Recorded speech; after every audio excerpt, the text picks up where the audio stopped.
And now I can see that it's uh, probably the biggest man I've ever seen in my life. And I used to fight, and I've seen a lot of big men, and this was absolutely the biggest person I've ever seen in my entire life. Absolutely huge.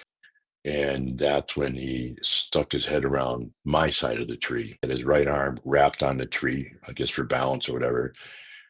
And he stuck his head around my side of the tree. But she's this guy's absolutely huge. But when he stuck his head around my side of that tree there, he caught me in his peripheral vision. He looked back over that stone wall and he snapped his head right back at me. Gave me a look like who are you? And I had my shotgun pointed right at him. And then he swung that left foot into action and broadsided me right there, facing me dead on, broadside, looking directly at me.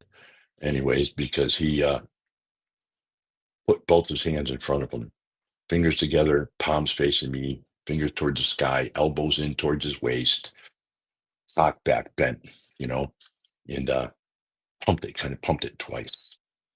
And he took his right arm, right hand, closed fist, pointer finger, and pointed to me, to the middle of my chest. Then he pointed back to his own chest.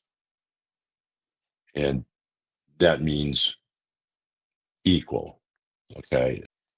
Um, After he did that, I've got somebody knocking here, but after he did that, um, he continued walking towards me, but now he's right up on me, and he stopped directly in front of me. He's 5 feet. I say 5 feet. And he looked back over that stone wall and he put both his hands up to his mouth like a megaphone, and he whooped 3 times. And it was about a second and a half in between each whoop. It was about a second and a half in between each whoop. He looked back at me and he nodded back at me again, but it looked back at me after it whistled. And it also gave another hand signal to the other beings or forest people in its hunting party that it wanted them or one of them to go back